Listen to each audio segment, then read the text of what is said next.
Hey guys, thank you for turning in again. Today I'm going to do a quick update video of improvements that I've done and will be doing on this do-it-yourself board. I've been riding it around for around 150 kilometers so far, and most of it turns out really nice. I just got a little problem while braking really hard that the belt slips over the pulley. Because I have not yet found the right amount of tension between the pulley and the wheel, so I will be doing some more testing about that.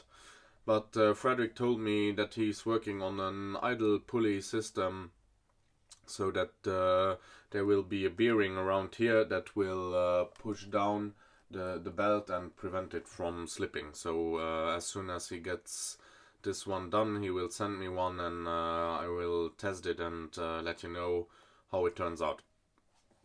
So during the week I already installed the LCD for the battery indicator.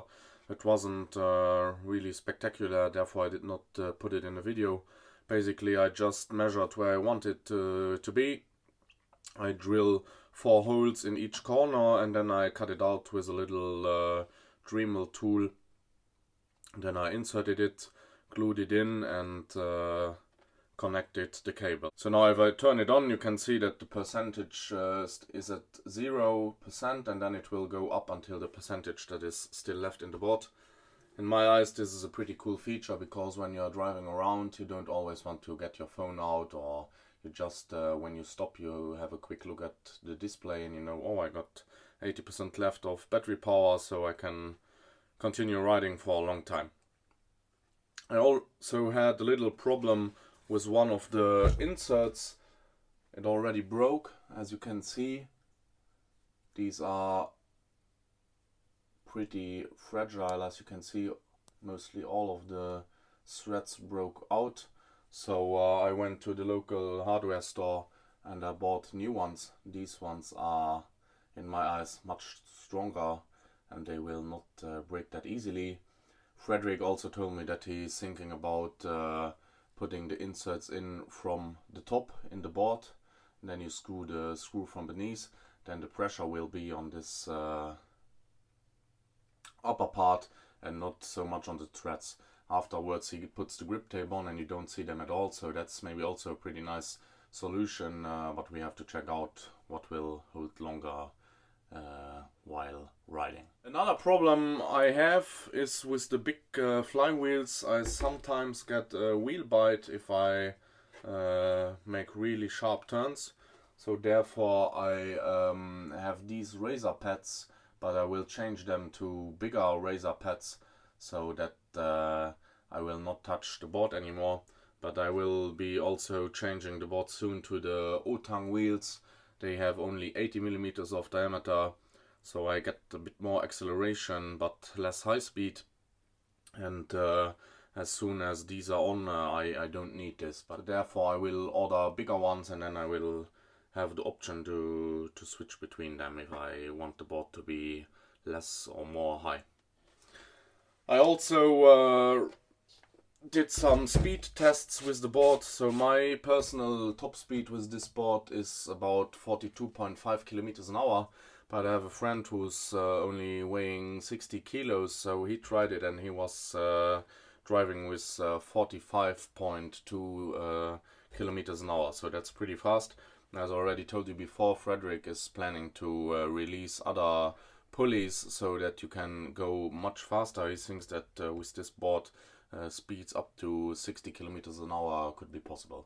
So that we have to see. As soon as he has them, we will go on our speed testing site, and then we will have a look at it. So today what I will be adding as well is these inserts for the motor cables, so that they go through the board, through the enclosure, and not under the ceiling. So today we will be installing these waterproof connectors. First I'm going to take off the enclosure, and then I'm going to show you how we're going to place them. I have one small problem, that I have the charging port here on the side. They will be all installed on this side, and I think that I don't have enough space because I need 4 for every wire of the motor. So I will have a look if I have to change the side of the charging port. So maybe I will include it in this side next to the on and off switch and the LCD display. So I'm going to take off the enclosure and then I will explain furthermore. So the enclosure is open. Now I have to take out all the electronics because I need to drill the holes and I don't want to damage anything inside. So I'll be taking that all out.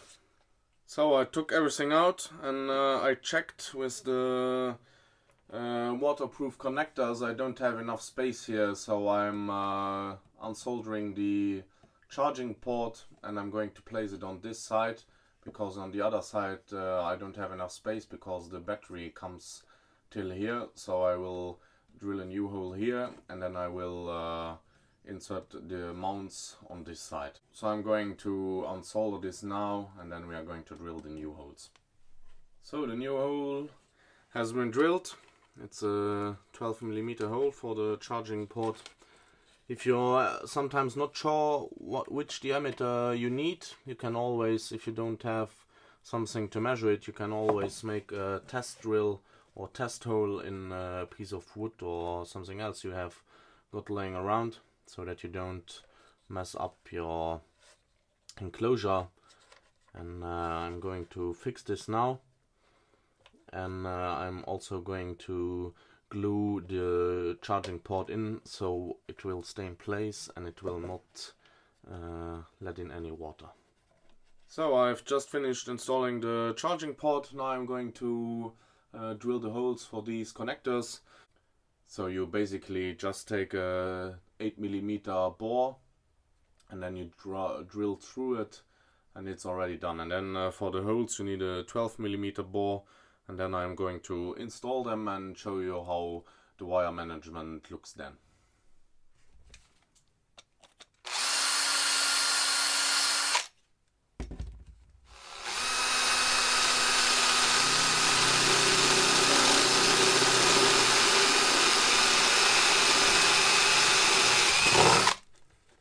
So I drilled the 4 holes for the 4 connectors.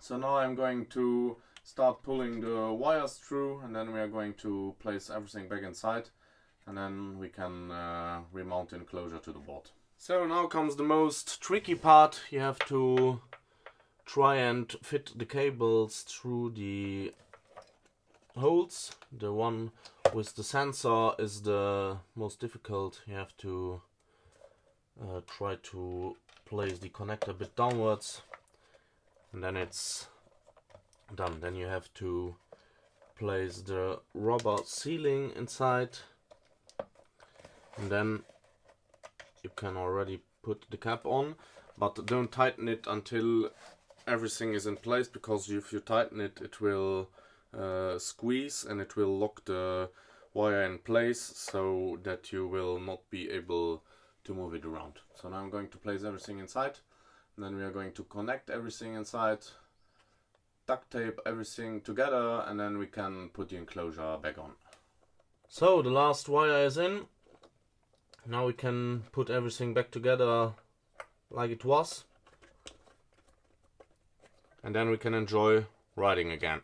So everything is back in place. The only cable that comes out under the enclosure is the USB cable, because I cannot drill up the connectors to pass a micro USB, so I would need to use a much bigger one.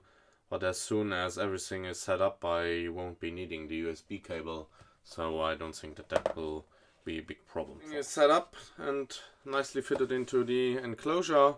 Now I'm going to flip everything around and screw it back on. And now this is pretty much everything for the assembly video. So after this video there will be lots of riding so that we can show you what the board looks like in real life, in action. And I'm going to do a video where you can see the top speed, you can see the hill climb capacities, and then you can see that this board has really much power underneath the hood, and there will be lots of riding. So please stay tuned, as there will be lots of new videos coming soon. A friend of mine ordered an Evolved GT, so there will be comparison video to that one as well. I hope you liked this video. If so, please make sure to give a thumbs up and subscribe to my channel. See you soon. Bye guys!